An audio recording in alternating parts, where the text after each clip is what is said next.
I think it's running. Hello, YouTube. It's Lori. Go entertain yourself on YouTube. I am coming to you today to talk to you about lab results. No, that's not true.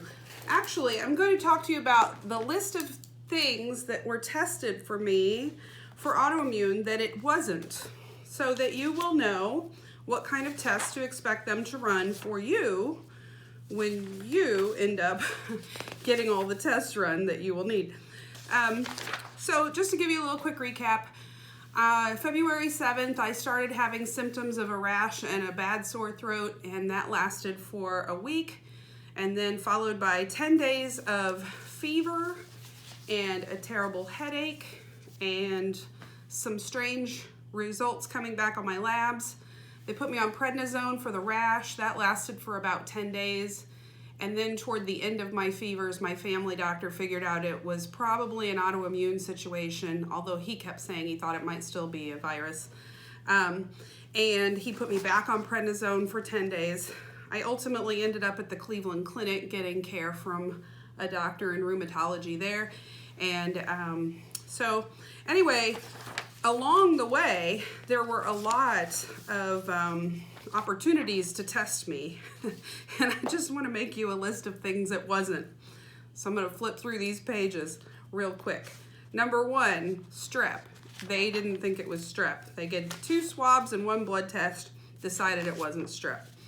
The urgent care ran that test. Okay. Thyroid, it wasn't that. My TSH and my T4 were good. My family doctor pulled that test. Flu, wasn't that. The ER pulled that test.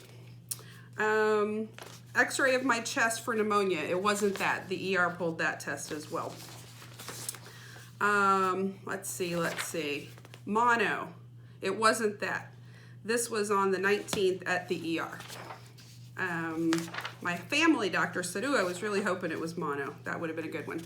They did blood cultures to tell if I had like a fungal infection in my blood. No growth. That was a test that they pulled at the ER as well. A positive ANA test came back from my family doctor. This is interesting. This is an autoimmune thing.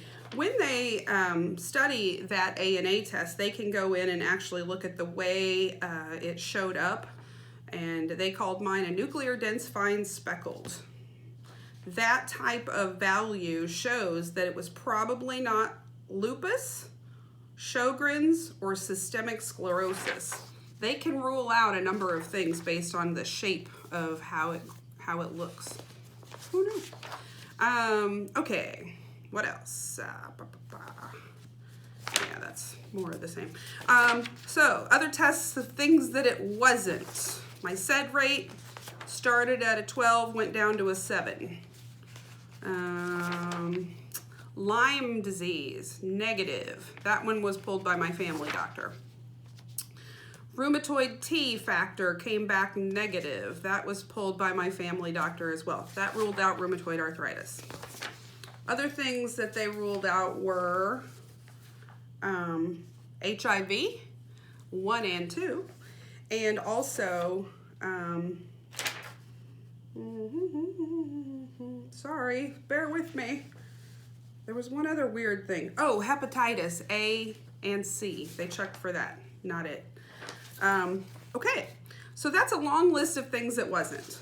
And so I just wanted to say that 2 ER visits, 3 trips to the urgent care, 3 visits with my family doctor, endless labs, and in the midst of all that, I was on prednisone, and then I was off prednisone, and then I was back on prednisone, and now I'm off prednisone. And so if you're asking yourself, was it a virus or was it an actual autoimmune disorder, the ANA test will get you started down that road. But honestly, I'm trying to remember when we actually decided. Yeah, here we go. I got sick on the 7th. It was the 24th before my ANA test came back. So, the interesting thing I also want to share with you is the kind of labs that you get from your family doctor or your urgent care or your ER are not going to be the same kind of tests that you're going to get from an actual rheumatology specialist. So once you know that your ANA test warrants a visit to a rheumatologist, here are all of the tests that they ordered for me. I'm just going to read through them. I don't know what they're all for, but this is the number of tests that I received after my first initial visit with the rheumatologist at Cleveland Clinic. An ACE, angiotensin test, normal. Aldolase, ALDOLASE, it was a little bit high, but in the high end of normal. Anti-neutrocyto, those are 3 separate words. And anti-neutro, N-E-U-T-R-O, cyto. These relate to another interpretation of the test, which is called a CANCA, C-A-N-C-A, or a PANCA, P-A-N-C-A. From that test, they can then go out, and the point of all of these things I'm telling you is each one of these relates to something related to an autoimmune, that they can rule out things on the list of autoimmune disorders to get down to an actual diagnosis. C-reactive protein, C3 complement, and a C4 complement. All 3 of those were normal for me. A CBC, a big one on that is, there's tons of stuff in there, but the things that they're looking for also are elevated white count and also what your platelets are doing. My platelets returned to normal. CCP antibody was normal. C like cat, C like cat, P like paw. CK creatine kinase, mine was low. I had a 13, normal's 42. Comprehensive metabolic panel, they look for liver enzymes. There's lots of things on that test, but my enzymes were a little high. A CT of my chest to see if I was getting any fluid in my lungs from complications. If it were a virus or an autoimmune, they need to know that. They did an echo of my heart, and they also did a ferritin test, which measures how much iron is in your blood. Mine was super high. They did a HEP remote panel. That tells them if you have hepatitis or not. HIV 1 and 2 and combo, that means that they check HIV a couple of ways. Negative.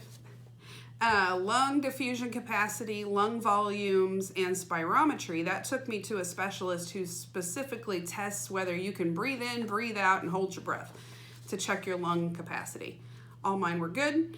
As I mentioned, sedimentation rate is an important test for autoimmune.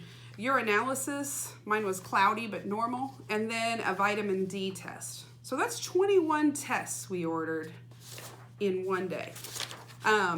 Just to bring you up to speed, my CT results they were waiting for those at Cleveland Clinic, apparently still waiting for them as of yesterday. Even though the paper copy had been faxed, they wanted the films. I did not know that the CT people here in my hometown did not mail the damn films to Cleveland Clinic. So I went and picked up a copy and overnighted it, and they got them today. So to give you further information about my current condition, I am still having a rash. I got it on my face last night. There's a few little bits and dots there. There's one on my ear right here, one over here. So they're not itchy, really. They itch when they come, but then they sort of calm down and don't itch. I'm off the steroid right now. And I have a fever today, again, 100.2. So that's about all the huge list of things that they check, and the huge list of things that it is not, and the difference between what kind of labs you're going to get from a rheumatologist versus your family doctor. So stay well, YouTube. More to come.